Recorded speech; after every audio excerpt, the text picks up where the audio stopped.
করলো, নারী বুড়ি বের করে ফেলেছে, নবীর দরবারে হাজির করলো, মুখটা ফেলে কলিজা বের করে চাবা চাবা খাইছে। ইয়া রাসূলুল্লাহ, ইয়া হাবিবাল্লাহ, না না, আজকে কোনো লাশের দেহ পাই না, কিন্তু পয়গম্বর কাটা পাও, কাটা খান, কাটা হাত, ও পয়গম্বর। নারী বুড়ি বের করা, কলিজা বের করা। আমার নবী মনে মনে চিন্তা করে, আরে কার সাথে এত অন্যায় করলো, কাকে এত টুকরা টুকরা করলো, তার মাথাটা যদি পাওয়া যাইতো, অন্তত তার মাথাটা দেখে আমি বুঝতে পারতাম, চিনতে পারতাম। এমন সময় একজন সাহাবী আমার নবীর সামনে কোলে করে বুকে জড়ায় একটা কাটা মাথা নিয়ে হাজির হয়ে যায়। নবী আমার তাকায় দেখে মাথার ভিতরে কপালে চক্ষু দুইটা নাই, জিহ্বাটা পর্যন্ত কেটে ফেলছে, ঠোঁট কাটছে, নাক কাটছে, কান দুইটা কাটছে।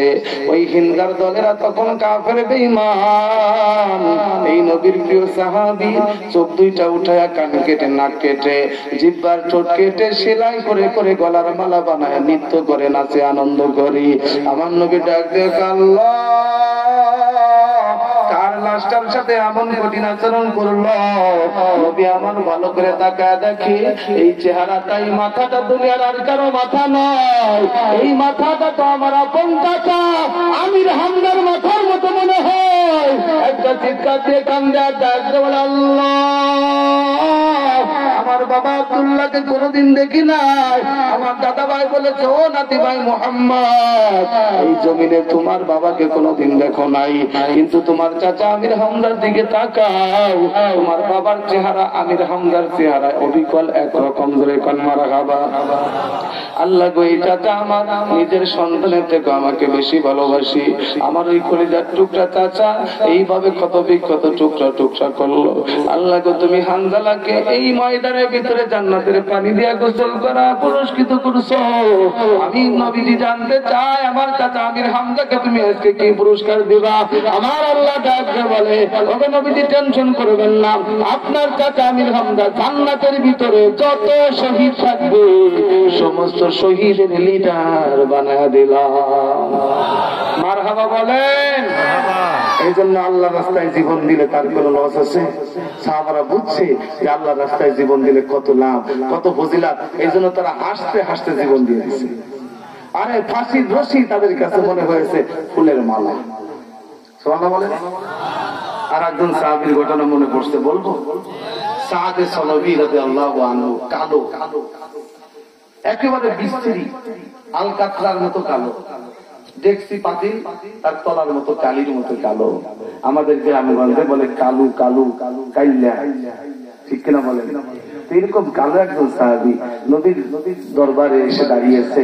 আমার নবী ডাক দিয়ে বলে, সাদ, আমি তোমাকে ভালোবাসি, আই লাভ ইউ। সাদ বলে, হুজুর আমিও আপনাকে ভালোবাসি। রাসূল ডাক দিয়ে বলে, সাদ, আমি তোমাকে ভালোবাসি, শোনো, আমার আল্লাহ তোমাকে ভালোবাসে। মারহাবা, মারহাবা।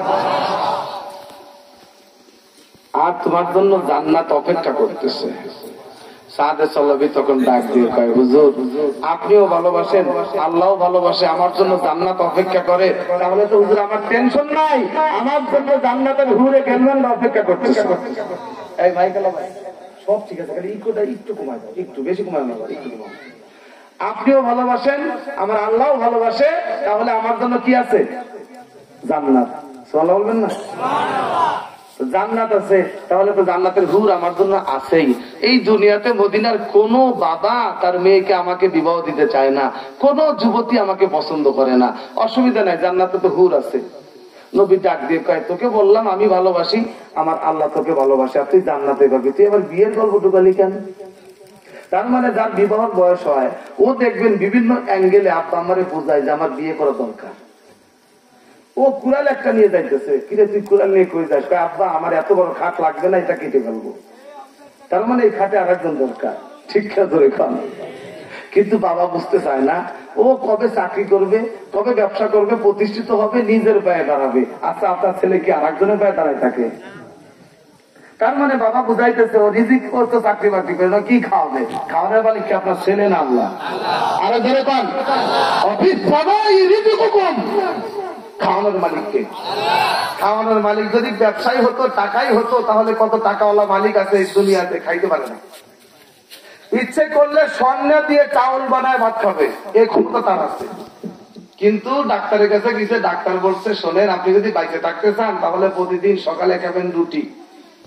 রুটি খাবো কি দিয়ে রে? গরুর কলিজা নাকি খাসির মাংস? কয় গরুর কলিজা। তুমি রুটি খাবা সবজি বাজিয়ে দিয়ে। দুপুরে কি? কয় দুপুরে 1 কাপ চাউলের জাউ রান্ধে খাবা। জাউ খাবো কি দিয়ে? কয় জাউ খাবা পেঁপে ভর্তা দিয়ে। কথা বল না কেন? রাত্রে না খেয়ে থাকলে ভালো হয়, যদি খাইতেই চাও রাত্রেবেলা 1 খান রুটি খাবা। আর ওই কোটিপতির বাড়ির মালিকের দারোয়ান, মালিকের কর্মচারী যখন অনুষ্ঠান হয় তখন পায়জামার বন খুলে তারপরে খাবার হয়েছে, লুঙ্গি ঢিল করে নাই, খাইতে খাইতে পেট খুলে দেয়। মালিক দাঁড়ায় দাঁড়ায় চিন্তা করে, আরে আমার টাকার অভাব নাই কিন্তু মোরবের রান খাওয়ার ক্ষমতা নাই। ঠিক কিনা বলে এখন খাওয়াই কে? সাগরে মাছ আছে, যেই মাছ প্রতিদিন 40 টন খাবার খায়। এই মাছের তো কোনো ব্যাংক নাই, ব্যালেন্স নাই, সমিতি নাই। কে খাওয়াইতেছে? গর্তের বিবিলিকা কে খাওয়ায়? একটা পাখি প্রতিদিন সকালে ক্ষুধার্ত অবস্থায় জঙ্গলের পাখি বের হয়, তার তো টাকা পয়সা সংগ্রহ করা নাই, তারপরেও প্রতিদিন পেটটা ভরে আল্লাহ পাক বাসায় পাঠায়, নিজেও খায়, বাচ্চার জন্য মুখ ভরে খাবার নিয়ে আসে। খাওয়ানোর মালিককে? আপনার সন্তান নেই, আপনার বেটার বউরে আল্লাহ খাওয়াইতে পারবে না, আপনার সংসারে 4-5 জন সদস্যের ভিতরে ওই মেয়েটা খাইতে পারবে না। এই যে শীতের সিজন চলে গেল, এই সমস্ত যুবকদের যদি আর একটা বউ থাকতো, ওদের যে কত আরাম। টুনার যদি টুনি থাকতো, ঠিক কিনা করে কান।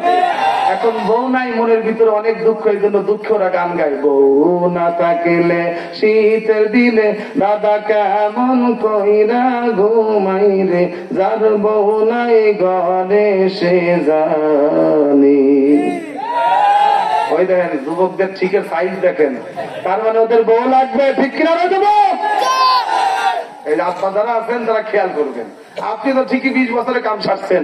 বলে হুজুর আপনার চাচির সাথে আমার যেদিন বিয়ে হয়, আপনার চাচির বয়স 13 আর আমার বয়স 18, আপনি ঠিকই 18 বছরে কাম সারছেন, ছেলেদের বিয়ে দেন না কেন? চেষ্টা করবেন। আপনি চেষ্টা করছেন, হয় নাই, আল্লাহ ধরবে না। কিন্তু চেষ্টাও যদি না করেন, ঘরের খুঁটি বানায় রাখছেন আপনার ছেলেরে মেয়েরে, তাহলে আসলে ময়দানে ছেলে মেয়ে যত আকাম কুকাম করবে, পাপ করবে, তার একটা ভাগ কিন্তু আপনার কপালে চলে যাবে। এই জন্য যুবকদেরকে বলবো, অবৈধ প্রেম ভালোবাসা চলবে না। বিয়ে করে গোর সাথে যত প্রেম আছে, ঠিক না ধরে কান। আজকে তো সব যুবকরা হাতের ভিতরে মোবাইল আছে, এক একটা যুবক 2টা-3টা করে গার্লফ্রেন্ড, প্রেম করে, ভালোবাসা করে। আবার আরেকজন কয় হুজুর আমি আরো বড় মুজাহিদ, আমার 4টে প্রেম আছে। কয়টা? আর যদি মেয়ে মানুষ হয় তাহলে তো ওদের মন আরো বড়। ওদের মনের ভিতরে রফিক, শফিক, জব্বার, কুদ্দুস, বিপ্লব, বুলবুল, রিপন, শামসুল সব আছে। কতক্ষণ ঠিক কিনা? যেই প্রস্তাব দিছে কাউরে না করে নাই, ঠিক কিনা ধরে বলেন? এই যে হাজার হাজার প্রেম করে দুনিয়া নষ্ট করে ফেলতেছ যুবক, তোমার প্রেম পাওয়ার উপযুক্ত, ভালোবাসার উপযুক্ত একমাত্র তোমার বিবি। আরে বিবিকে ভালোবেসে কপালে চুমু দিবা, একটা উমরা হজের সওয়াব পাবা। বিবিকে ভালোবেসে থালার ভিতরে রুটি দিয়ে গোশত ছিঁড়ে মুখে দিবা, ডিম ছিঁড়ে, এরপরে আলু ভাজি দিয়ে মুখে খাওয়াই দিবা, তোমার বিবি তোমার মুখে দিবে আর বলবে আই লাভ ইউ। সঙ্গে সঙ্গে দুইজনের ছবিরা গুণা সব মাপ। ঠিক কিনা তো এখন? এই জন্য প্রেম ভালোবাসা অবৈধ কোন সম্পর্ক করা যাবে। মোবাইলের ভিতরে ফেসবুকে যদি ভালো একটা সুন্দরী মেয়ের ছবি দেখছে, সাথে সাথে লাইক দেয়, আর ওই জায়গায় কমেন্ট বক্সে দেয়, কয় কি হ্যালো হাই মেসেজ দেয়, আমাকে বন্ধু বানাবে। দুষ্টু জন্মের লুচ্ছা ধরে বলেন, ঠিক কিনা? এই তুই মেয়ে মানুষ, তোর বন্ধু হবে কেন? কথা কজরে কম। তোমার বন্ধু হবে আল্লাহ, তোমার বন্ধু হবে আমার নবীজি, ধরে বলেন, ঠিক কিনা? আর বিবাহ করে বউকে ভালোবাসবা। আল্লাহ পাক রব্বুল আলামিন বলেন, এই দুনিয়াতে যে আমাকে বেশি ভালোবাসবে তার জন্য আমি আল্লাহ পাক রব্বুল আলামিন জান্নাত তত বড় বানায় দেব। ভাইরা আমার, সাহাবে সাহাবী, কালো সাহাবী, নবীজি আমার ডাক দিয়ে বলে, সাদরে তোর মনে কি বিবাহ করতে মন চায়? বিবাহের বয়স হয়েছে? বলে হুজুর আমার বিবাহের বয়স হয়ে গেছে, আমার বিবাহ করতে মন চায়, কিন্তু এই মদিনার কোন বাবা, আমার চেহারা ভালো না, টাকা নাই, পয়সা নাই, আমি ফকির মানুষ, এই জন্য মদিনার কোন বাবা তার মেয়ে বিবাহ দিতে চায় না, আর কোন যুবতী আমাকে পছন্দ করে না। নবী আমার ডাক দিয়ে বলে, সাদ টেনশন করবি না রে, আমি ঘোষণা দিলাম এই মদিনার সাধারণ কোন মেয়ে নয়, এই মদিনার সবচাইতে সুন্দরী মেয়ে তোর বধূ হবে। হুরে মদিনা তাকে বলা হয়। আমার এক সাহাবী আছে, তার নাম হলো আমর ইবনে ওয়াহাব সাকাফি। আমি শুনেছি তার একটা মেয়ে আছে, এই মদিনার সবচাইতে সুন্দরী। ওই সাহাবীর মেয়েকে বিবাহ করবি, তার বাবার কাছে প্রস্তাব দিবি যা। এই সাহাদের চলবে একটা দৌড় দিয়ে চলে গেছে। ও চাচা বাড়িতে আছেন, দরজা খুলেন। বলে কি হয়েছে রে স্যার, টাকা পয়সা লাগবে নাকি তোমার কোনো খাওয়ান লাগবে? বলে চাচা গো, টাকা পয়সা খাওয়ানোর জন্য আসি নাই, আপনার সুন্দরী মেয়ে হুরে মদিনাকে আমার সাথে বিবাহ দেবেন। সাথে সাথেই তো বাবার রাগ হয়ে গেছে। তোর মতো কালো সাহাবী, তোর মতো কাইল্লা বেটার সাথে আমার এত সুন্দর মেয়ে বিয়ে দিব, আবার টাকা নাই পয়সা নাই, তুই রাস্তার ফকির, নবীর দরবারে মুসাফির, আসাবে সুপার সঙ্গে থাকো, নবীর দরবারে খাতি আসলে খাও, না আসলে না খেয়ে দিন কাটাও। তোর মতো বেটার সাথে, এমন কাইল্লার সাথে আমার এত সুন্দর মেয়েটাকে আমি বিবাহ দিতে পারবো? ধমক দিছে। সাহাবী কালো সাহাবী ডাক দে বলে, চাচা গো, দিলে দেন, না দিলে না দেন, অসুবিধা নাই, কিন্তু জেনে রাখেন আমি কিন্তু এমনি এমনি আসি নাই, নবীর দরবার থেকে এসেছি।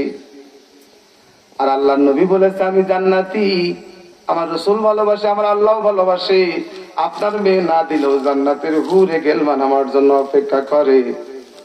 এই কথা বলে সাহাবী মনে দুঃখ পাইছে, চলে আসে। আমি বলেছিলাম নবী আমাকে কেউ পছন্দ করে না, কোন সাহাবী তার মেয়েকে আমার সঙ্গে বিয়ে দেয় না, কিন্তু আমার নবী বলেছে এই মদিনার সবচাইতে সুন্দরী মেয়ে আমার নাকি বধূ হবে। খামাখা আমার তো কোনো কিছুই হলো না, তার বাবা রাজি হয় না। মনে দুঃখ নিয়ে নবীর দরবারে হাজির হয়ে গেছে। আর ওইদিকে সুন্দরী মেয়েটা ঘরের ভিতরে বসে বসে আব্বা কার সাথে যেন গল্প করে, সব শুনেছেন। ডাক দিয়ে বলতেছে, বাবা তোমার দরজায় একটা সাহাবী এসেছিল, তাকে তুমি কি বলে ধমক দিয়ে পাঠায় দিলা? বলে মা গো, তুমি জানো না তার কত বড় সাহস, সে তোমাকে বিবাহ করতে চায়। রে বাবা, তাতে কি সমস্যা, তুমি কি বলেছ? মা আমি তাকে ধমকা পাঠায় দিদি, তার সঙ্গে আমার মেয়ে দিব না। মেয়েটা ডাক দিয়ে বলতেছে, বাবা তোমার কত বড় স্পর্ধা। ওগো বাবা, আল্লাহর নবীর দরবার থেকে এই সাহাবী এসেছে, তার মানে আমার নবী নিজে পছন্দ করে পাঠাইছে। আর এই সাহাবী যেহেতু জান্নাতি, ওগো বাবা নবী পছন্দ করে তোমার সুন্দরী মেয়েটা নবীর কালো সাহাবীর বিবি হবে। আর তুমি যদি অস্বীকার করো, ধমক দাও, তাহলে তোমার নবীর কথা অপছন্দ করার কারণে জাহান্নাম ছাড়া কোনো উপায় নাই। জলদি করে নবীর কাছে যাও, ক্ষমা চাও, আমি রাজি আছি রে বাবা। ডাক দিয়ে কয়, মা তুমি দেখো নাই তাকে দেখতে বড় সুন্দর, চেহারা ভালো না, কালো মানুষ, আবার টাকা পয়সা নাই, তার সঙ্গে কেমনে তোমার বিবাহ দিব? আব্বা আমার স্বামী যদিও দুনিয়াতে কালো, কিন্তু তার অন্তরটা ভালো, ইমানের নূর আলো। আব্বা সে যদি জান্নাতি হয়, রাসূল বলেছেন হাসরের ময়দানে যখন জান্নাতে যাবে সে আর কালো থাকবে না, ইউসুফ পয়গম্বরের মতোই সুন্দর হয়ে যাবে। আমি আমার স্বামীর হাত ধরে জান্নাতে চলে যাব। যদিও দুনিয়া আমার স্বামীর টাকা পয়সা না থাকে, আমি হয়তো দুনিয়ায় কষ্ট করব, কিন্তু আমার স্বামী যদি জান্নাতে যায় আমার আর কোনো দুঃখ থাকবে না। বাবা তুমি জলদি করে যাও, নবীর কাছে ক্ষমা চাও, আমি রাজি আছি। এই সাহাবী একটা দৌড় দিয়েছে, বলে ফিদাকা বিউম্মি ইয়া রাসূলুল্লাহ, আল্লাহর নবী গো, আপনি কি আপনার এই কালো সাহাবীকে আমার বাড়ি পাঠাইছিলেন? বলে হ্যাঁ, আমি তোমার শুনেছি তোমার সুন্দরী একটা মেয়ে আছে, এই মদিনার সবচাইতে সুন্দর, তাকে হুরে মদিনা বিশ্ব সুন্দরী বলা হয়। সাহাবী রে, তোমার সুন্দরী মেয়েটাকে আমার কালো সাহাবী সাদে সালাবির সঙ্গে বিবাহ দিবে। ডাক দিয়ে কয়, হুজুর আমিও রাজি আছি, আমার মেয়েও রাজি। আমার নবী ডাক দিয়ে বলে, সাদ তাহলে আর কোনো অসুবিধা নাই, তাড়াতাড়ি ডেকে আনো কাজী, আর তুমি তোমার মেয়েকে বিবাহের জন্য প্রস্তুত করো। সাদ তুমি এত সুন্দরী মেয়ে বিবাহ করবা, দিল মোহরের টাকা দেওয়া লাগবে। হুজুর কয় টাকা দেওয়া লাগবে? বলে 1 টাকা 2 টাকা না, 400 দিরহাম দেওয়া লাগবে। সাদে সালাবি কয়, হুজুর বুঝতে পেরেছি, আসলে আমার কপালে বিয়ে নাই, আমার 4 আনা পয়সা না, আপনি 400 দিরহাম মারতেছেন, তার মানে বর্তমান যুগে প্রায় 4 লক্ষ টাকা। এত টাকা কই পাবো হুজুর, আমার বিয়ে সাথে হবে না, আপনি বাদ দেন তো, সব থাক। আমার নবী ডাক দিয়ে বলে, টেনশন করবি না, আমি তোর দেল মোহরের টাকার ব্যবস্থা করে দিব। যা যা যা। 1 নম্বরে আমার সাহাবী উসমানের কাছে যাও। উসমান ভাই আসসালামু আলাইকুম, আগামী শুক্রবারে আমার বিবাহ, তোমার দাওয়াত, গেলে ভালো, না গেলে আরো ভালো, কিন্তু নবী বলেছে 200 দিরহাম দেওয়ার জন্য। উসমান রাদিয়াল্লাহু আনহু ডাক দিয়ে বলে, না না, শুধু 200 দিরহাম দিব কেন? আমার নবীর জবানের বড় দাম, আমার রাসূল তার পাক জবানে 200 দিরহাম বলছে, নবীর সম্মানে আরো কিছু বাড়ায় দিলাম। এরে শরীয়তপুরের মুসলমান, নবী যদি আজকে জীবিত থাকতেন আর যদি আমাদেরকে বলতো, ও মুসলমান উম্মতের দল, আমার জন্য কিছু হাদিয়া পাঠাও, আমরা যদি জায়গা জমি বিক্রি করে হলেও, ঘর বাড়ি বিক্রি করে হলেও তো নবীর হাদিয়া পাঠায় দিব। মনে বড় আশা ছিল যাব মদিনায়। মদিনা যাইতে মন চায়? যুবকরা হাত উঁচু করে বলে, আমার নবীর রওজা যাইতে মন চায়। মনে বড় আশা ছিল যাব মদিনায়, সালাম আমি করব গিয়ে, সালাম আমি করব গিয়ে নবীর রওজায়। মনে বড় আশা ছিল আরব সাগর পাহাড়ি দেব, নাই কো আমার তরি, পাখি নয় যে উড়ে যাব, ডানাতে ভর করি। আমার সাথে আছে সাথে যে নাই, করি কি উপায়।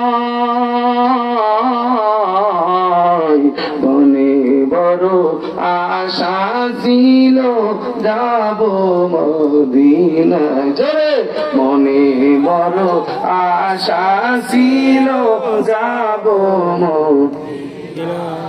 এরে মুসলমান, এ যুবক, উসমান রাদিয়াল্লাহু আনহু 200 দিরহামের সঙ্গে আরো কিছু বাড়ায় দেয়। নবীজি 200 দিরহাম হয়ে গেছি। আমার নবী ডাক দিয়ে বলে, যাও, এবার আমার একজন ধনী সাহাবী আছে, তার নাম হলো আব্দুর রহমান ইবনে আউফ, তার কাছে গিয়ে বলবা 200 দিরহাম দিবে। আব্দুর রহমান ইবনে আউফ নবীদের সম্মানের কারণে 200 দিরহাম চেয়েছে, নবীর ইজ্জতে আরো কিছু বাড়ায় দেয়। এবার আব্দুর রহমান ইবনে আউফের টাকা নিয়া সাহাবে সালাবী নবীর কালো সাহেব বলে, হুজুর আমার দিল মোহরের টাকার ব্যবস্থা হয়ে গেছে, বিবাহ পড়ায় দেন। নবী আমার ডাক দিয়ে বলে, সাদ, এই মদিনার সব চাইতে সুন্দরী মেয়ে তুমি বিবাহ করবা। এরে বাবা সাদ, শুধু দিল মোহর দিলে হবে না, তুমি এত সুন্দর মেয়ে বিবাহ করবা, কিছু কাপড় চোপড় বিবাহের মার্কেট করা লাগবে। তোমার বিবির জন্য অনেকগুলো ভালো কাপড় কিনবা, গহনা কিনবা, সোনো পাউডার কিনবে, আর তোমার জন্য ভালো একটা পাগড়ি কিনবা, আর ভালো জুব্বার ভালো জুতা কিনবা, সুন্দর মতো বর সেজে সাহেবের মতো করে বধূ আনার জন্য বিবাহ করতে যাই বাজারে। কোন মারা খাবা বলে, হুজুর তেল মহরের টাকাই তো মানুষের কাছে চেয়েছে আনলাম, আবার আপনি আমাকে মার্কেটের টাকা গুছাইতে বলেন, আমি কই পাবো? নবী আমার ডাক দিয়ে বলে, টেনশন করবে না, আমি তোর টাকার ব্যবস্থা করবো। আমার একজন প্রিয় সাহাবী, তার নাম হলো হযরত আলী। যা যা, আমার আলীর কাছে যা, আলী তোকে 200 দিরহাম দিবে, ওই টাকা দিয়ে তুই বিবাহের বাজার করবি। জোরে কোন সুবহানাল্লাহ। আলী রাদিয়াল্লাহু আনহু গরিব মানুষ, দিন মজুরির কাজ করে খায়, কিন্তু নবীর দাম তার কাছে অনেক বেশি রে ভাই। এত গরিব আলী, 3 দিন পর্যন্ত ঘরে খাবার থাকে না। কয়দিন? খাবার নাই, কাজ নাই। আলী রাদিয়াল্লাহু আনহু 4th দিন ঘর থেকে বের হয়েছে, আর এইদিকে হাসান হুসাইন একটা দৌড় দিয়ে নবীজির বাড়ি গেছে, যাই বলতেছে, নানা ভাই, তোমার মেয়ে ফাতেমা 3 দিন হয়ে গেল চুলায় আগুন জ্বলে না, আমাদের ক্ষুধা যন্ত্রণা সহ্য হয় না, ও নানু ভাই খাবার দিবা? খাবার আছে? সঙ্গে সঙ্গে আমার নবী ডাক দিয়ে বলে, হাসান হুসাইন, আমার পেটেও 3 দিনে কোনো খাবার যায় না, আমার ঘরেও খাবার নাই রে। আমার নবীজি খন্দকের যুদ্ধে 1 দিন 2 দিন 3 দিন না 14 দিন পর্যন্ত না খেয়ে পেটের উপরে একটা না 2টা পাথর বেঁধেছিলেন। আর আমরা কত সস্তা ইমান পাইছি, আমাদের ইমানের জন্য না লাগে যুদ্ধ, না কোনো কষ্ট, কোনো কষ্ট নাই, সস্তা ইমান পেয়েছি। বাবা মুসলমান, মা মুসলমান, আমিও মুসলমান। আহা হা হা, এরকম ভাবে এত সহজে তো ইমানের তো একটা মূল্য আছে। ইমানের জন্য সংগ্রাম করতে হবে। ইমানের জন্য নবী রাসূলরা ইমানের জন্য সংগ্রাম করেছেন, সাহাবারা জীবন দিয়েছেন। আরে বেলালকে যদি প্রশ্ন করা হয়, এ বেলাল ভাই বলো তো ইমান কাকে বলে? বেলাল তোমাকে দেখতে বলবে, এই যুবক শোন, ইমান হলো উত্তপ্ত বালুর উপরে আমার পিঠের চামড়া আবু জেহেল ছিঁড়ে ফেলছে, আমার মাংস বের হয়ে গেছে, রক্ত ঝরতে ঝরতে বালু ভিজে গেছে, তারপরেও ছাড়ে নাই। বুকের উপরে বড় একটা পাথর চাপা দিছে, তারপরেও ছাড়ে নাই। আমি আমার এই জিহ্বা লড়ায়া লড়ায়া আল্লাহকে ডেকে আল্লাহু আহাদ বলেছিলাম। এই অপরাধে আমার জিহ্বা টান দিয়ে বের করে বাবলা গাছের 5টা বড় বড় কাঁটা ছিঁড়ে, বিষাক্ত কাঁটা আমার জিহ্বার ভিতরে আবু জেহেল ঢুকাই দিয়েছিল। খাব্বাব ভাই বলো তো ইমান কাকে বলে? হযরতে খাব্বাব রাদিয়াল্লাহু আনহু যুবক তোকে জবাব দিবে, ভাই ইমান হলো উত্তপ্ত আগুন, জ্বলন্ত আগুনের কয়লার উপরে আমাকে শোয়াই দিয়েছে, হাত বাঁধা পা বাঁধা, আমাকে জোর করে ধরে রাখছে, আমার কোমরের চামড়া পুড়ে, চর্বি পুড়ে, মাংস পুড়ে আগুন নিভে গেছে, আমাকে ছাড়ে নাই। এর জন্য তো ওমর রাদিয়াল্লাহু আনহু একদিন ডেকে বলে, ভাই খাব্বাব, পৃথিবীতে কত মানুষ দেখলাম হাত লোলা হয়, চিকন হয়, কত মানুষ দেখেছি পা একটা লোলা হয়, চিকন হয়, কিন্তু কোমর লোলা, তোমার কোমরে কোনো মাংস নাই, এত চিকন এত সরু কোমর আমার পৃথিবীতে দেখি নাই। কেমনে? বলে আমার ইমান আনতে গিয়ে আমাকে ইহুদিরা বেঈমানরা বলেছে, খাব্বাব ইমান ছাড়বি নাকি আগুনে পড়ে মরবি? আমি জানতে বলেছি শুধু কোমর নয়, জীবন চলে গেলে আল্লাহকে ছাড়তে পারবো না। এটার নাম ইমান। আর আমরা কত আরামে আরামে দিন চলে যায়, ফজর যায়, জোহর যায়, নামাজই পড়ি না। যুদ্ধের ডাক আসলে মুসলমান তুমি কেমনে যাবে? ফজরে তোমাকে আল্লাহ ডাকে না? একবার না, 2বার না, 5বার তোমার ডাক দিছে, গোলাম সারা রাত তুমি ঘুমাইছো, তোমাকে আমি ভালোবাসি, আয়। যাকে যে ভালোবাসে তাকে দেখতে চায়, তার সাথে গল্প করতে মন চায়, আয় আমি তোকে ডাকি, মসজিদে আয়, তোর কপাল খুলে যাবে। মসজিদে আয়, তোর কি হবে? কে ডাকে? এটা কি মুয়াজ্জিনের ডাক? এটা আল্লাহর ডাক। যারা বলেন কার ডাক? হাইয়া আলাস সালাহ,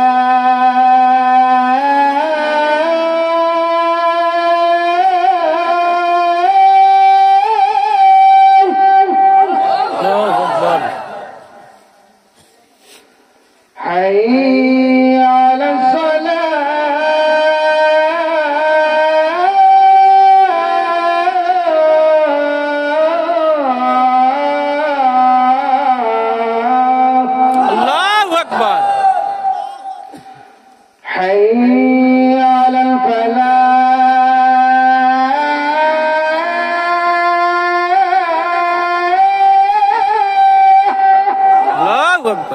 আল্লাহ ডাকে বলতেছে, গোলাম তুই মসজিদে আয়, আমার কাছে আয়, তোর ভালো হবে, মঙ্গল হবে, তোর কল্যাণ হবে।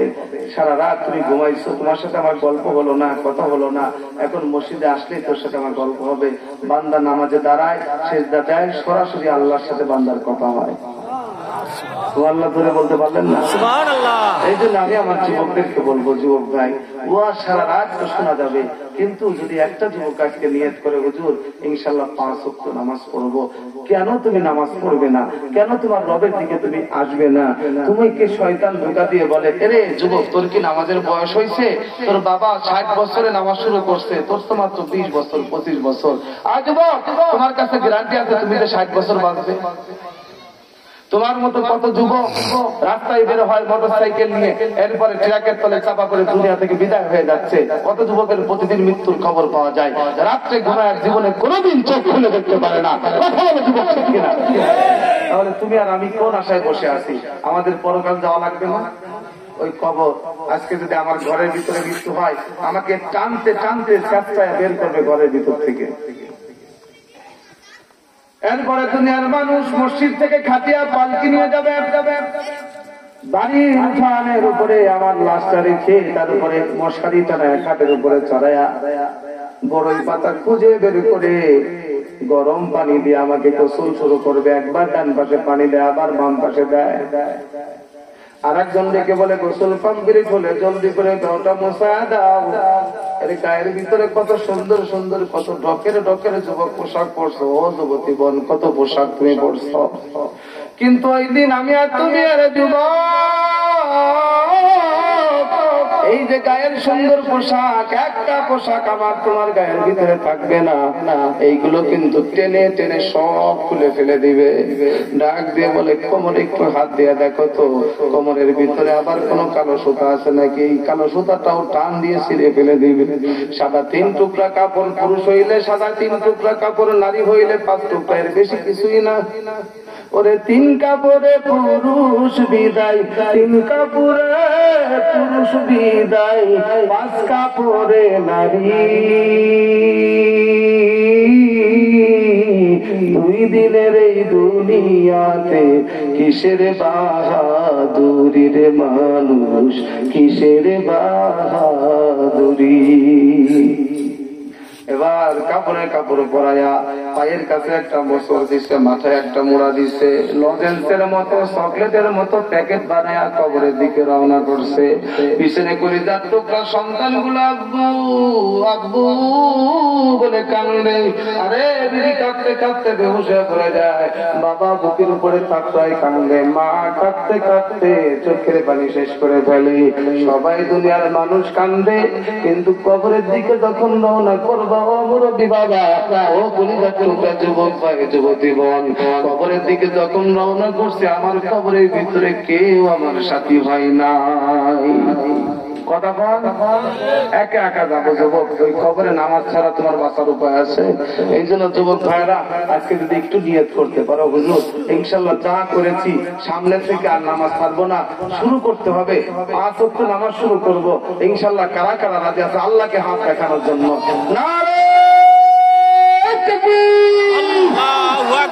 দুই হাত একসাথে। এটা জান্নাতের বাগান, ঠিক কিনা বলেন?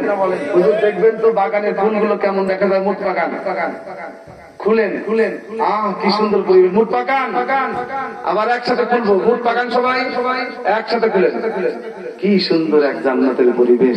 মারহাবা করে আজকের এই মাহফিলটাকে আমরা খুশি না বাজা। কুরআনের আলোচনায় আমাদের মন ভালো হয় না খারাপ হয়? আমরা জান্নাত পেতে চাই কি চাই না? জান্নাতে পেতে চাইলে তো বিড়ি খাওয়াই লাগবে। যুবক ভাই, গাঁজা, ইয়াবা, ফেনসিডিল, হিরোইন, কোন মাদকের সাথে আমার সম্পর্ক থাকবে না। নামাজ শুরু করো আর মাদককে না বলো। মাদককে সবাই, মাদককে বিড়ি সিগারেট এগুলো যারা খায় তাদের কাছে রহমতের ফেরেশতা যায় না। রাগ করছে? আপনি এই পৃথিবীতে কোন বাবা আছে যে তার ছেলে বিড়ি কাটতে চায়? আপনি বাবা তো ছেলে বিড়ি পছন্দ করেন না, কিন্তু আপনি নিজে খাইতেছেন। এখন ছেলে যদি বলে আব্বা আমাকে নিষেধ করো কেন, বিড়ি খাওয়া তো ভালো, না হলে তুমি কি 30 বছর ধরে এমনি খাও নাকি? আপনি কি জবাবটা দেবেন বলেন? লজ্জা ধরে বলেন, ঠিক কিনা? আরে বিড়িখোর যখন মসজিদে দেয়, সেজদার ভিতরে বলে সুবহান রাব্বিয়াল আলা, ফেরেশতারা মুকুল নিয়ে দাঁড়ায়, কয় তুই তাড়াতাড়ি মসজিদ থেকে পালা, কারণ তোর মুখে দুর্গন্ধ। কথা কন, বিড়িখোরের মুখে গন্ধ, গালে গন্ধ, হাতে গন্ধ, মাথায় গন্ধ, পাঞ্জাবি গন্ধ, পায়খানা করে ধুইতেও বিড়ির গন্ধ। কথা কন দেখেন। ও যখন মসজিদে ঢোকে তখন ফেরেশতারা ওর উপর লানত করে, কারণ মুখে দুর্গন্ধ থাকলে রহমতের ফেরেশতা যায়। আমি একবার এক বিড়িখোরের সাথে মুসাফা করছিলাম। সবসময় বিড়ি হাতে এরকম ভাস করে বিড়ি থাকে। একদিন মুসাফা করছি। এখন আমি তো সরল মনে তার সাথে মুসাফা করে হাত ধরে দলাদলি করছি। আমার হাতের ভিতর বিড়ি চলে গন্ধ। এখন আমি এরকম নাকে ডলা দিচ্ছি, দেখি আমার হাত দিয়ে বিড়ির গন্ধ। আমি দেখি খুঁজে পাই না, আমি বিড়ি করলাম। এখন মনে করছে ওই যে বিড়িখোর একটার সাথে মুসাফা করছিলাম। এখন চিন্তা করে, আল্লাহ আমার হাতে যদি বিড়ি গন্ধ থাকে, এখন মুসলমান পাবলিক বলবে যে হুজুর তো ভালোই, ও অত করে বিড়িও খায়, যাবে না? আছে না নাই? আমি হাত সাবাইতে দিয়েছি, তারপরেও বিড়ি গন্ধ দেয়নি। আছে না নাই? এই বিড়িখোর যখন রাত্রেবেলা বিবির দিকে মুখ করে শোয়, আমি তো আসলে দেখি নাই, তবে শোনা কথা, বিবিও পাইতে তুই সব, কারণ মুখে দিয়ে কথা বের হলে পারে দুর্গন্ধ বের হয়। পোলাপান আবার বিড়ি খাওয়ার পরে সেন্টার ভোট খায়, চকলেট কিনে খায়, আমি তো জানি, দেখছি না? কথা বলেন ঠিক কিনা? তোর এই চকলেটে কি বিড়ির গন্ধ যায় রে? যায় না। এটা মারাত্মক এক গন্ধ। পৃথিবীতে যত প্রোডাক্ট আছে, যত খাদ্য আছে, সমস্ত প্রোডাক্ট, সমস্ত বস্তুর গায়ে দোকানদার লিখে দেয় এটা মারাত্মক সুন্দর, এটা খাইলে ভালো হবে। চকলেট কোম্পানিওয়ালা লিখে দিচ্ছে, টিভিতে অ্যাডভার্টাইজ দিচ্ছে, এই চকলেট এত পুষ্টিকর, খাইলে আপনার ছেলের স্বাস্থ্য ভালো হবে। জানো, এরপরে হরলিক্স, এরপরে দুধের প্যাকেটের উপর লেখা থাকে 1 প্যাকেট দুধ খাইলে আপনার ছেলে 4 হাত লম্বা হবে। এরকম থাকে কিনা? হাই হাই সব লম্বা হয়ে যায় তাল গাছের বোতল, আসলে দেখা যায় যে ওর ভিতরে সব ভেজাল। এই জুসের বোতল খাইলে পরে আপনার আর টেনশন না, আপনি একেবারে সুখী মানুষ, ওষুধ মশুদ ডাক্তার কিছু লাগবে না। আসলে জুসের প্যাকেটের ভিতরে পচা কুমড়ো, সব ভেজালের ভিতরে, তারপরেও তার প্রশংসা লেগে দেয়। শুধুমাত্র পৃথিবীতে একটা জিনিস আছে, তার নাম হলো বিড়ি। এই সিগারেট বিড়ি তার গায়ের উপরে লেখা আছে এটা খাইলেই তুই মরছিস।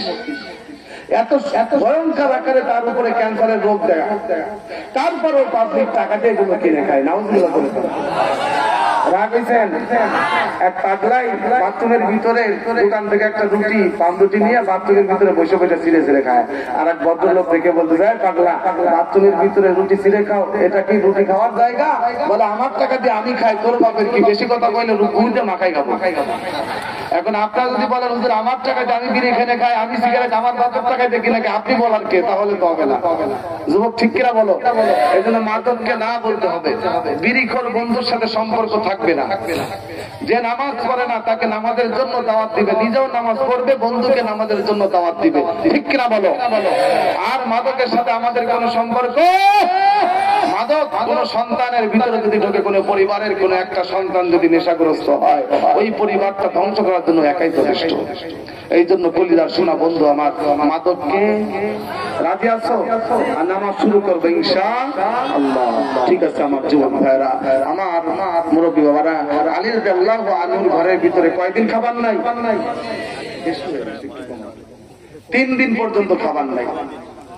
কিন্তু আলী রাদিয়াল্লাহু আনহু দিন মজুরি কাজ করেন, ঘর থেকে বের হয়েছেন, ফাতেমাকে ডাক দিয়ে বলতেছে, ফাতেমা আমি দেখি কোনো খাবারের ব্যবস্থা করতে পারি কিনা। এদিকে হাসান হুসাইন নবীর বাড়ি ক্ষুধার যন্ত্রণা সহ্য করতে পারে না। নবী ডাক দিয়ে বলে, আমার ক্ষুধার যন্ত্রণা সহ্য হয়, আমার হাসান হুসাইন না খেয়ে থাকলে আমি সহ্য করতে পারি না। নবীজি আমার ডাক দিয়ে বলে, হাসান ওরে হুসাইন, আমার জিহ্বাটা বের করে দিলাম, তোরা 2 ভাই টেনে টেনে আমার জিহ্বার ভিতর থেকে মধু বের করে খা। হাসান হোসাইন জিহ্বার ভিতরে ঠোঁট লাগায়া আমার নবীজির জিহ্বা থেকে মধু বের করে পান করতে শুরু করল। আলী রাদিয়াল্লাহু আনহু আজকে 4র্থ দিন কাজে বের হয়েছে, কাজের সন্ধানে কাজ পায় না, খাবার পায় না, মুখটা বেজার হয়ে গেছে, মনে দুঃখ, বাড়ির থেকে খালি হাতে ফিরে আসতেছেন।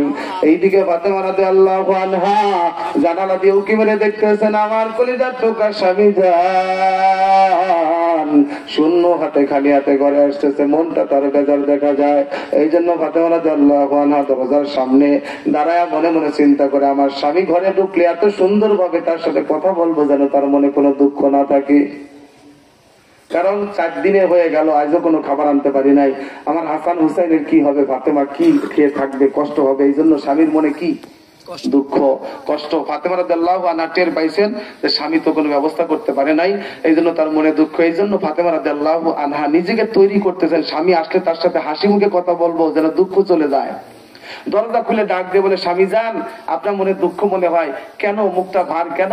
বলে, ফাতেমা কি বলবো, আজও তো কোনো খাবার আনতে পারলাম না। ফাতেমা রাদিয়াল্লাহু আনহা সঙ্গে সঙ্গে ডাক দিয়ে বলে, স্বামী টেনশন করেন না, আল্লাহ দিলে আলহামদুলিল্লাহ বলবো, আর না দিলে আল্লাযিনা ইযা আসাবাতুহুম মুসিবাতুন ক্বালু ইন্না লিল্লাহ, আল্লাহর উপরে ধৈর্য ধারণ করবে, আজ দেয় নাই কাল দিবে, কাল না দিলে 10 দিন পরে হলো পারবেন, অসুবিধা নাই, টেনশন করেন না, একদিন না একদিন ব্যবস্থা হবে, আপনি চিন্তা করেন না। সুবহানাল্লাহ বলেন। কয়দিন? 4 দিন। কয়দিন? 4 দিন খাবার নাই। তারপরও দেখেন বিবির মুখে কত সুন্দর কথা। আর আমাদের বিবি 4 দিন ওই এক বেলা না খায় থাকলে, মায়েন্দার বিয়ে করছিলি কে, কথা কন না কেন, একেবারে আপনারা সাইজ করে ফেলবে। না মা দেখো, আলী রাদিয়াল্লাহু আনহু ফাতেমার এই কথা শুনে খুশি হয়ে গেল। আপনার স্বামী খেতে কাজ করে, কৃষক, ফসল নষ্ট হয়ে গেছে, মনে দুঃখ, অফিসে চাকরি করে বস ধমক দিছে, মনে দুঃখ, ব্যবসা করে ব্যবসায় লস করছে, মনে দুঃখ, চাকরি করে সেখানে তার দুঃখ, রাস্তায় ভ্যান চালায়, রিক্সা চালায়, অটো চালায়, একজনের সঙ্গে ধাক্কা লাগছে, সে রাগ হয়ে তাকে ধমক দিছে, মুখে থাপ্পড় দিছে, মনে দুঃখ লাগছে। আর আপনার স্বামী রাসূল বলেছেন, আতাব্বা আলাহা, স্বামীর সঙ্গে এমন আচরণ করবে, আনুগত্য করবে, ভালোবাসবে। স্বামী মনে দুঃখ নিয়ে ঘরে ঢুকলে তুমি হাসি মুখে কথা বলবে, আর স্বামীর মনে দুঃখ যেন চলে যায়। মাঠে কাজ করে আসছে চাচা, ডাক দিয়ে বলতেছে, জরিনার মা আমার 1 গ্লাস পানি দাও তো। সঙ্গে সঙ্গে চাচি বলতেছে, তাহলে খাও। আমি কি ঘরে বসে থাকি নাকি? এই যে ধমক দিছে, দুঃখ বাড়ছে না কমছে? চাচা চিন্তা করে, আমি তো মাঠেই ভালো ছিলাম। ঘরে এসে তো জাহান্নামে শুরু হয়ে গেছে, ঠিক আছে বলেন? এই জন্য যুবক চিন্তা করে আমার চার দোকানই ভালো, ওখানে আড্ডা ভালো জমে, শান্তি পাই। আর বউর সামনে আসলে বউ খালি কয় তেল নাই, নুন নাই, ডাল নাই, এটা নাই, ওটা নাই, এটা পারো না, ওটা পারো না, এই শুরু করে, খালি নাই নাই নাই, কোন সান্ত্বনা দেওয়ার বেলায় নাই। কেন টাকা কম ইনকাম করলে, কেন এ করলো করলে না, সব মা বোন এক না। আরে ফাতেমা রাদিয়াল্লাহু আনহা ডাক দিয়ে বলে, স্বামী কোনোই চিন্তা করবেন না, হবে একদিন, ধৈর্য ধরবো আল্লাহর উপরে, আল্লাহ দিলে হবে, টেনশন করেন না। আলী রাদিয়াল্লাহু আনহু মনের দুঃখ ভুলে গেছে, মুখে হাসি পড়ছে, ফাতেমার মাথার উপরে ডান হাত রেখে বলতেছে, ফাতেমা তোর জন্য আমি দোয়া করলাম, তোর কত সুন্দর আচরণ, আমি খুশি হয়ে গেলাম, কিয়ামত পর্যন্ত তোর মাথায় আল্লাহ রহমত দিয়ে দিক। আর তোর মতো ফাতেমা, যে সমস্ত বিবিরা তার স্বামীকে বিপদের সময় স্বামীকে রেখে চলে যায় না, স্বামীকে তিরস্কার করে না, বরং স্বামীকে আদর করে সান্ত্বনা দেয়, স্বামীর পাশে দাঁড়ায় থাকে, স্বামীকে উৎসাহ দেয়, সেই সমস্ত মহিলাদের জন্য কিয়ামত পর্যন্ত দোয়া করলাম, তাদের উপর আল্লাহ রহমত। এই জন্য ফাতেমা যখন মারা যায়, তখন আলী রাদিয়াল্লাহু আনহু গড়াগড়ি করে কাঁদছে। আর যদি বউ যদি ফাজিল হয়, তাহলে স্বামী চিন্তা করে, এটা মরলে আমি বাঁচি। কথা কন। রমজান মাস সেহরি খেয়ে ফাতেমা রাদিয়াল্লাহু আনহা শুয়ে পড়ছেন, চোখে ঘুমের ঝুল আসছে, নবীজি স্বপ্নে ডাক দিয়ে বলতেছে, ফাতেমা ও মা শোনো, আজকে তোমার স্বামীর সাথে তোমার হাসান হুসাইনের সঙ্গে তুমি সেহরি খেয়েছো, কিন্তু আজকের ইফতারি কিন্তু তুমি তোমার আব্বার সাথে করবা। তার মানে কি, নবী কি জীবিত আছেন? ইন্তেকাল করছে, নবীর সাথে ইফতারি করবে, তার মানে আজকে ফাতেমার মৃত্যু হয়ে যাবে।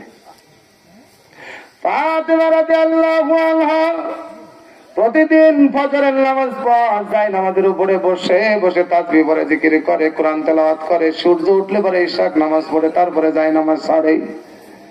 আলী রাদিয়াল্লাহু আনহু আজকে ঘর থেকে নামাজ পড়ে বের হয়ে মসজিদ থেকে ঘরে আসলো, তাকায় দেখে ঘরের ভিতরে ফাতেমাও নাই, যায় নামাজও নাই। কোথায় গেল আমার ফাতেমা? তো এমন করে না, প্রতিদিন ফজরের নামাজ পড়ে আধা ঘন্টা 1 ঘন্টা যায় নামাজে বসে আল্লাহর জিকির, আল্লাহর তাসবিহ, নামাজ, ইশরাক নামাজ পড়ে যায়, নামাজ থেকে উঠে, কিন্তু ফাতেমা আজকে ঘরের ভিতরে নাই। কোথায় গেল আমার ফাতেমা? খুঁজতে শুরু করলে, তাকায় দেখে ফাতেমা রাদিয়াল্লাহু আনহা ফজর নামাজের পর রান্নাঘরের ভিতরে একটা বোলের ভিতরে, গাবলার ভিতরে অনেকগুলো কাপড়, নোংরা কাপড় ভিজায় দিছে, হাসান হুসাইন রাদিয়াল্লাহু আনহুর কাপড়, আর একটা গামলার ভিতরে আটা গুলায় রুটি বানানোর প্রস্তুতি নাই, চুলার ভিতরে আগুন জ্বালায়। আলী রাদিয়াল্লাহু আনহু ডাক দিয়ে বলে, রে ফাতেমা, প্রতিদিন তুমি ফজর নামাজের পর তাসবিহ তাহলিল পড়ো, জিকির নামাজ পড়ো, যাই নামাজে বসে থাকো, আজকে তুমি রান্নাঘরের ভিতরে, তোমার গায়ে তো প্রচন্ড জ্বর, অনেকদিন ধরে তোমার জ্বর কমে না। ফাতেমা রে, তুমি এই জ্বর নিয়ে ঠান্ডার ভিতরে তুমি সকালবেলা ফজরের সময় কাপড় ধুইতে ব্যস্ত, রুটি বানাইতে ব্যস্ত, কারণ কি? ফাতেমার সঙ্গে সঙ্গে একটা ডাক দিয়ে বলে, স্বামী জান, আজকে আমি স্বপ্নে দেখলাম আমার আব্বা জান ডাক দিয়ে বলে, মারে তুমি এই জমিনে আজকে তোমার স্বামীর সঙ্গে হাসান হুসাইনের সঙ্গে তুমি সেহরি খেয়েছো, মা আমার সঙ্গে ইফতারি করবা তুমি। তার মানে স্বামী গো, আমি বুঝি আজকের পর থেকে আর আপনাদের খেদমত করতে পারবো না। স্বামী গো, আপনার কাপড় নোংরা হয়ে গেছে, হাসান হুসাইনের নোংরা কাপড় গুলো ধুয়ে পরিষ্কার করে রেখে যায়, আমি অসুস্থতা দেখি। আর সেহরি হয়েছে, ইফতারি খাবেন, রোজা রাখছেন, ইফতারের সময় রুটি পাবেন কই? ইফতারির জন্য আমি নিজে হাতে আপনার জন্য রুটি বানায় রেখে যাই। সঙ্গে সঙ্গে এই কথা শোনার পরে রাদিয়াল্লাহু আনহু চিৎকার দিয়ে কান্দে, গড়াগড়ি করে চোখের পানিতে চোখ বুঝে যায়। আর ডাক দিয়ে বলে, ফাতেমা তুমি আজকে বিদায় হয়ে যাবো রে ফাতেমা, আমার এই ছোট্ট সংসারে এসে কোনদিন তুমি শান্তি পেলে না, তোমাকে ভালো খাবার দিতে পারি নাই, ভালো পোশাক দিতে পারে নাই, আমার বড় কপাল, আমার বড় ভাগ্য রে ফাতেমা। আমার নবী ইচ্ছে করলে মদিনার সব চাইতে ধনী ঘরে তোমাকে বিবাহ দিতে পারতো, কিন্তু নবী তা করে নাই। আমি আলীকে আমার নবী বড় ভালোবাসে, আমার রাসূল তোমাকে আমার সঙ্গে বিবাহ দিয়ে আমার কপালটা ভালো, তুমি তো সাইয়্যিদাতুন নিসাই আহলিল জান্নাহ, ওই জান্নাতের সমস্ত রমণীদের সর্দার। এরে ফাতেমা, আমার সংসারে বড় কষ্ট দিয়েছি তোকে রে ফাতেমা, আমাকে মাফ করে দে। সঙ্গে সঙ্গে ফাতেমা রাদিয়াল্লাহু আনহা হযরত আলী রাদিয়াল্লাহু আনহুকে জড়ায় ধরে বলতে, স্বামী গো, আপনার 2টা পায়ে আমি পড়ি গো, আপনি আমাকে মাফ করে দেন। না না না, আপনাকে আমি তো বড় মনে কষ্ট দিয়েছি, আপনার এই সংসারে এসে আপনার ভালো খেদমত করতে পারি নাই, আপনার মন খুশি করতে পারি নাই, হয়তো ভুল করেছি, আমাকে মাফ করে দেন। আলী রাদিয়াল্লাহু আনহু ডাক দিয়ে বলে, ফাতেমা রে, তুমি আমার পায়ে কেন, আয় আমার বুকের ভিতরে আয়। আলী রাদিয়াল্লাহু আনহু ফাতেমাকে জড়ায় ধরে বুকের ভিতরে কান্দে, হাসান হুসাইন চিল্লায় কান্দে। আর ফাতেমা রাদিয়াল্লাহু আনহা ডাক দিয়ে বলে, স্বামী গো, আমার এই জীবনে আপনার সংসারে কোনোদিন কোনো দাবি করি নাই, আমাকে ভালো খাবার দেওয়া লাগবে, ভালো পোশাক দেওয়া লাগবে, কোনো দাবি করি না, আপনাদের কষ্ট দেই নাই। আজকে মৃত্যুর সময় আপনার কাছে আমার দাবি, একটা দাবি করব, দয়া করে স্বামী আপনি আমার কথাটা মানতে হবে। বলে, কি রে ফাতেমা? বলে, আমার তো মৃত্যু হয়ে যাবে, দয়া করে আমার জানাজা তখন পড়বেন, দিনের আলোতে পড়বেন না। এক নম্বরে আমার মৃত্যু হয়ে গেলে এই দুনিয়ার কোন মানুষকে খবর দিবেন না, কোন ঘোষণা দিবেন না। দুই নম্বরে আমার জানাজা রাতে অন্ধকারে পড়বেন, আমাকে যখন মাটি দিবেন, দুনিয়ার মানুষ ঘুমায় পড়লে তখন গভীর রাতে আমাকে মাটি দিবেন, দাফন করবেন। মারহাবা। আলী রাদিয়াল্লাহু আনহু ডাক দিয়ে বলে, ফাতেমা তুমি সাইয়্যিদাতুন নিসাই আহলিল জান্নাহ। এই নবীজি বলেছেন তুমি জান্নাতের সমস্ত রমণীদের সর্দারিনী। এরে ফাতেমা, তোমার মৃত্যুর খবর শুনলে হাজার হাজার মানুষ তোমার জানাজায় শরীক হবে। তুমি বলো তোমার মৃত্যুর খবর দেওয়া যাবে না, কারণ কি? বলে, ও আলী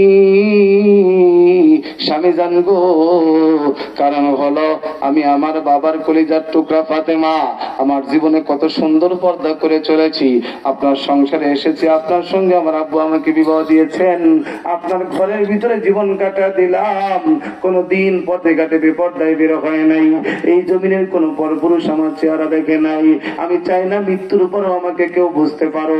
হয়তো আমাকে কাফনের কাপড় পরায় হাজার মানুষ এসে যদি জানাজা দেয়, আমাকে মুখটা দেখবে না, কিন্তু হয়তো কাফনের উপর দিয়েই বলবে, ফাতেমা এতটুকুন লম্বা, এতটুকুন চওড়া ছিল। এটাও আল্লাহ দরবারে হাসরের ময়দানে চেহারা দেখানোর সাহস হবে না। আমার আব্বার সামনে আমি লজ্জা পাবো, আমার চেহারা দেখাইতে পারবো না, কেউ যেন টের না পাই।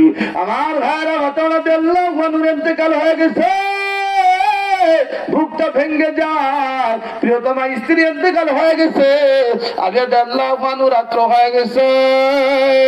হযরত হাসান হুসাইন রাদিয়াল্লাহু আনহুমাকে সঙ্গে করে বাবা আলী ফাতেমার জানাজাটা পড়ায়া দিল। এইবার লাশটা দুনিয়ার মানুষ ঘুমায় পড়ছে। আলী রাদিয়াল্লাহু আনহু ফাতেমার লাশটা নিয়ে জঙ্গলের ভিতরে গোরস্থানের ভিতরে রওনা করবে, কিন্তু আমার ভাইয়েরা খাটিয়া লাশটা নেওয়ার জন্য তো অন্তত 4 জন লোক লাগে। 4 জন যদি নাও থাকে, সামনে একজন ধরতে হয়, পিছনে একজন ধরতে হয়। পিছনে হাসান হুসাইন তো ছোট মানুষ, মায়ের খাটিয়াটা ধরতে ক্ষমতা নেই। আলী রাদিয়াল্লাহু আনহু সামনে ধরে টানাটানি করে, কিন্তু পারে না। এমন সময় আমার নবীজি, দুনিয়ার মানুষ, আরবের মানুষ ঘুমায় পড়ছে। হযরত আবু যর রাদিয়াল্লাহু আনহুকে স্বপ্নের ভিতরে ডাক দিয়ে, আবু যর তুমি ঘুমায় রইছ, ওইদিকে আমার কলিজার টুকরা ফাতেমা ইন্তেকাল হয়ে গেছে, আমার আলী তার লাশটা নিয়ে কবরস্থানে যাইতে পারে না। আবু যর একটু দয়া করে যাও, আমার কলিজার টুকরা ফাতেমার লাশটা একটু কবরে নামাই দিয়াই। মারহাবা।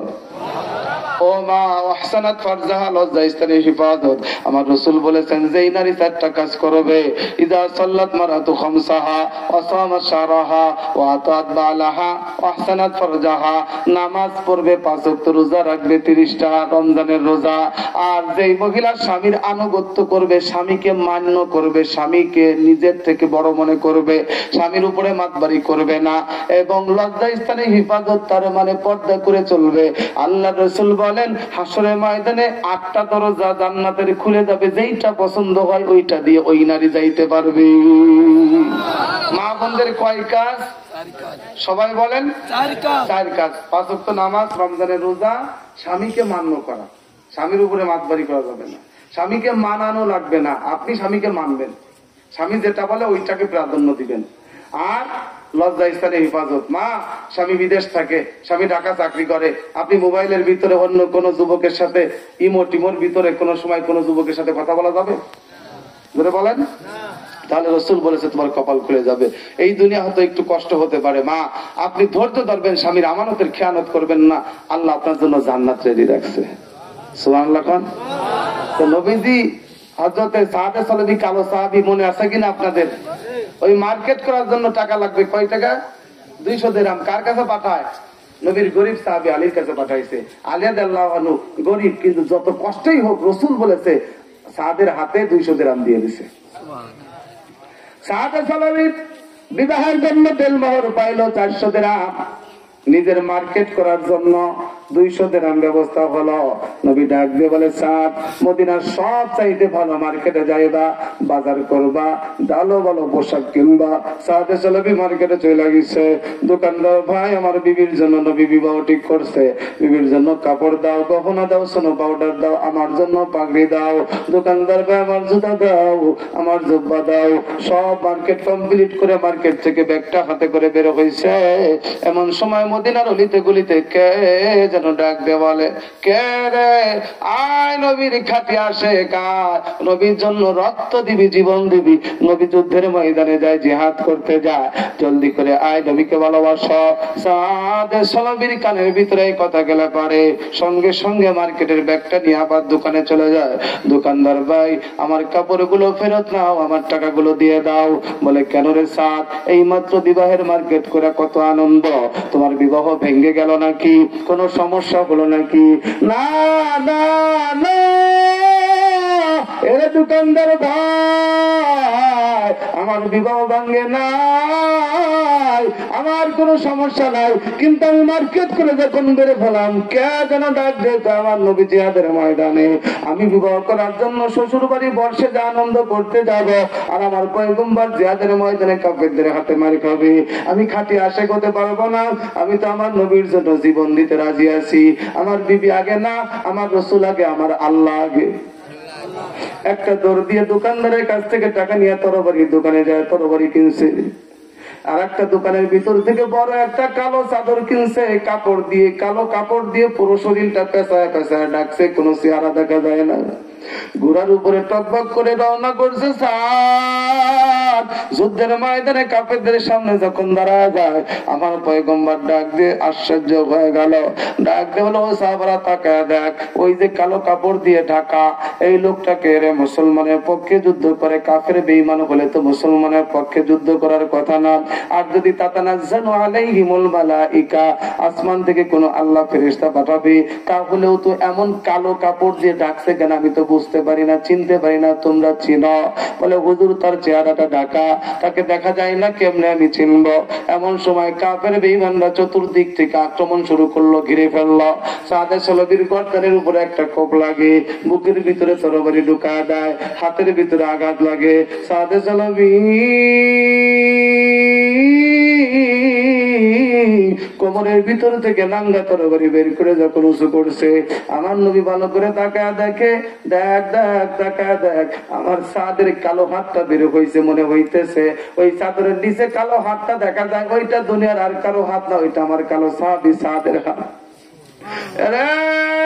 আমার সাদের জন্য বিবাহের ব্যবস্থা করছি, ওই মদিনার সব চাইতে সুন্দরী মেয়ে, কিন্তু আমার সাদ যাদের ময়দানে রে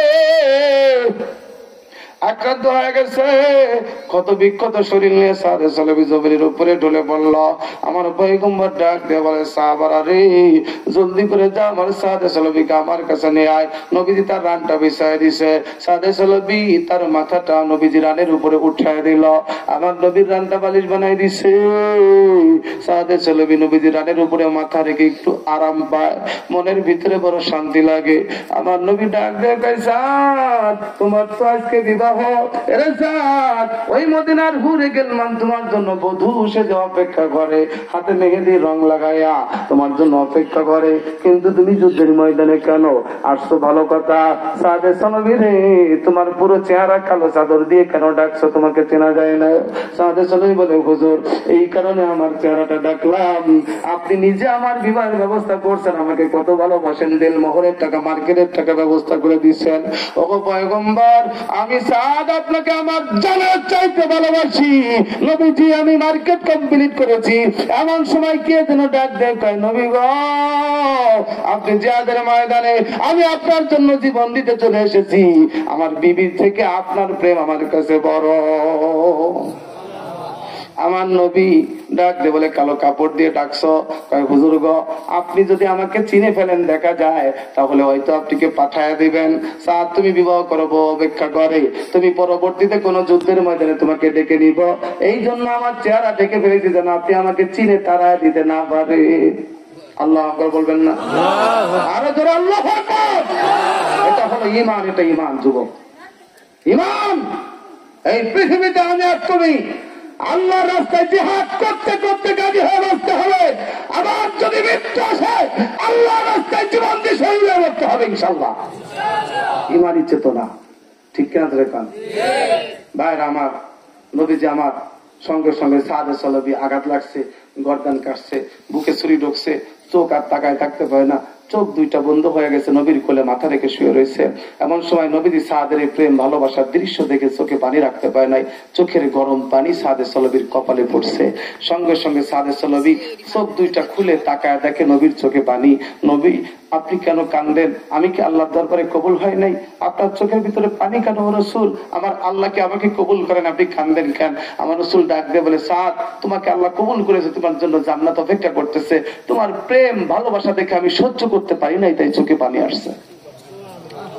নবীজি এমন সময় তাকায় দেখে সাদে সলবি কালেমা পড়তে পড়তে দুনিয়া থেকে বিদায়। রাসূল বলে, দেখ দেখ, আমার সাদের জীবনটা, সাদের রূহটা জান্নাতে চলে গেল।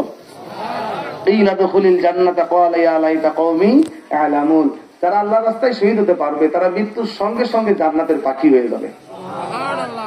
আর এই জান্নাতের গেটের ভিতরে ফেরেশতারা যখন তার রূহটা রেখে দিছে, হাজার হাজার রূহ রেগেলমান এসে সাদে সলবির রূহটা দিয়ে টানাটানি শুরু করছে। আমার বন্ধুকে আমি নিব, আমার দোস্তকে, আমার বন্ধুকে আমার ঘরে নিয়ে যাব। আল্লাহ রাসূল বলেন, ওই হুরদের হাতের একটা নখ যদি জমিনে বের করতো, সূর্যের আলো ডুবে যেত। তাদের মুখের লালা থুতু যদি এক ফোঁটা সাগরের পানিতে পড়তো, সাগরের নোনা পানি মধুর মতো মিষ্টি হয়ে যেত। এই জন্য শহীদের জন্য জান্নাত রেখেছেন কে? আল্লাহর রাস্তায় সুযোগ আসলে আমরা জীবন দিতে চাই কি চাই না? আমরা নামাজি হতে চাই কি চাই না? যুবক ভাইরা হাত কামাও। আমি আজকের এই মাহফিল যারা আয়োজন করেছে এলাকার যুবক ভাইরা, এলাকার সর্বস্তরের মুসলমান ভাইরা, আরে যুবকরা তো ইচ্ছা করলে গান বাজনার আয়োজন করতে পারতো।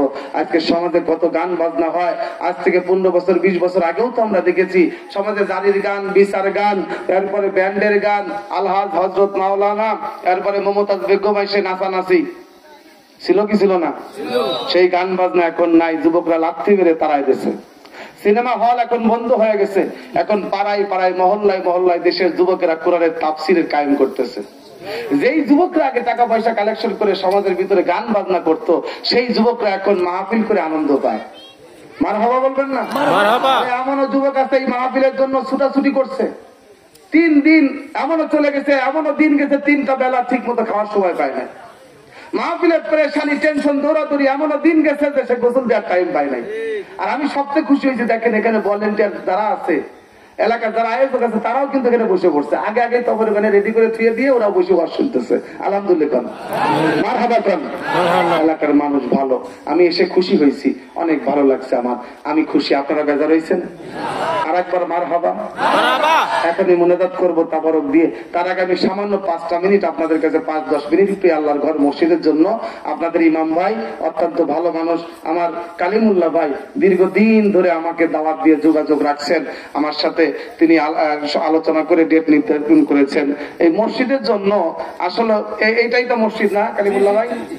এটা একটু টান দিয়ে সরান, এই টেবিলটা সরান, একটু সাইড করে রাখেন আর কি, বেশি দূরে না।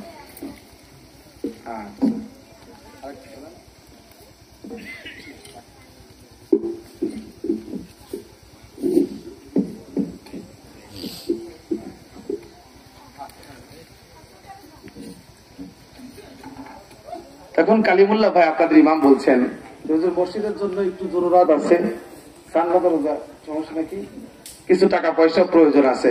আমরা যদি সবাই 100, 200, 500 করে দেই, ইনশাল্লাহ দেখবেন। ভাইয়ের নাম কি? হ্যাঁ, গ্রামের নাম সিদ্দিক ঢালি গ্রাম। আল্লাহ এই গ্রামের সন্তান যুবক ভাই মোহাম্মদ রতন সর্দার ভাই 1000 টাকা নগদ দান করছে। মারাবা খান, জোরে জোরে জোরে মারাবা।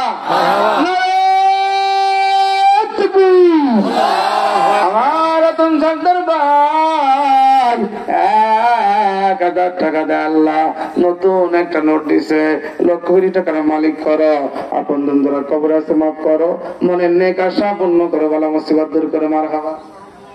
হালকা একটু কে দাও, হালকা দিলে বেশি দেন কা, আবার কুমারে আবার কয় ফেলা, একটু মিডিয়াম। মুশারফ মোল্লা বাজান কই? এই যে দেখছেন সামনের কাতারে বসে বয়ান শুনছে। মুশারফ মোল্লা বাজান 1000 টাকা করলো দান, আল্লাহ কবুল করো, লক্ষ কোটি টাকার মালিক করো, আপন জন যারা কবরে আছে মাফ করো, মনের নেক আশা পূর্ণ করো, বালা মুসিবত দূর করো, বলেন আমিন। রুহুল আমিন মাওলানা সাহেব, হাফেজ মাওলানা রুহুল আমিন সাহেব একজন আলেম মানুষ, কোরআনের পাখি, নগদ 200 টাকা দিছে, মারহাবা। আল্লাহ আমার হুজুর বাজার 200 টাকা নগদ দিল রুহুল আমিন সাহেব। আল্লাহ হাফেজ মাওলানা সাহেবকে কবুল করো, লক্ষ কোটি টাকার মালিক করো, আপনজন কবর আছে মাফ করো। মুস্তাফা গাজী আল্লাহ এলাকার মানুষ ভালো, আমি মুসাফির, মুসলমান মুসাফির যদি কোনো দোয়া করে আল্লাহ সঙ্গে সঙ্গে কবুল করে, মা বাবা যদি সন্তানের জন্য দোয়া করে আল্লাহ সঙ্গে সঙ্গে কবুল করে, মাজলুম যদি দোয়া করে আল্লাহ সঙ্গে সঙ্গে কবুল করে।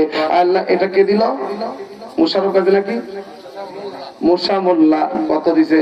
মুশারে বললো 1000 টাকা নগদ, আল্লাহ কবুল করো, লক্ষ কোটি টাকার মালিক করো, আপনজন কবরে মাফ করো। সোহেল হিকদার ভাই, হিকদার না শিকদার? শিকদার, সোহেল শিকদার ভাই নগদ 500 টাকা, আল্লাহ কবুল করো, লক্ষ কোটি টাকার মালিক করো, আপনজন যারা কবরে আছে মাফ করো। ভাই না খান মোহাম্মদ সর্দার ভাই নগদ 1000 টাকা দেয়, আল্লাহ কবুল করো, লক্ষ কোটি টাকার মালিক করো, আপনজন কবরে মাফ করো। রুহুল আমিন ভাই হাওলাদার, রুহুল আমিন ভাই আল্লাহ 500 টাকা নগদ, আল্লাহ কবুল করলো, কোটি টাকার মালিক। ভাই শুনেন, আস্তে আস্তে দিবেন, নামটা বলবেন, ভালো করে দোয়া করতে হবে। রহিম খান ভাই আমার 500 টাকা নগদ, আল্লাহ কবুল করলো, কোটি টাকার মালিক করো, আপনজন কবরে মাফ করো। দুলাল ব্যাপারী ভাই আমার নগদ 500 টাকা দিল, আল্লাহ কবুল করো, কোটি টাকার মালিক করো, আল্লাহ আপনজন যারা কবরে আছে মাফ করো, বলেন আমিন।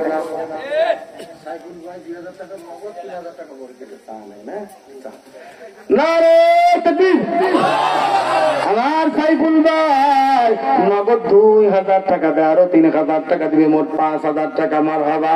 আল্লাহ আমার ভাইজানকে কবুল করো, লক্ষ টাকার মালিক করো, আপনজন যারা কবরে আছে মাফ করো, মনের নেক আশা পূর্ণ করো, বালা মুসিবত দূর করো। ভাই না হাতের মেম্বার কই? মেম্বার ভাই কো?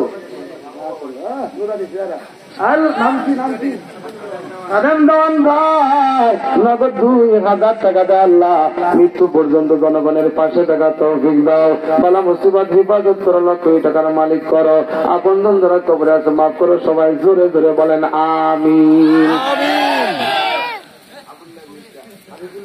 হাবিবুল্লাহ মির্জা ভাই আমার নগদ 1000 টাকা দেয়, আল্লাহ কবুল করো, লক্ষ টাকার মালিক করো, আপনজন যারা কবরে আছে মাফ করো, মনের নেক আশা পূর্ণ করো, বালা মুসিবত দূর করো। সবাই জোরে জোরে পানাম।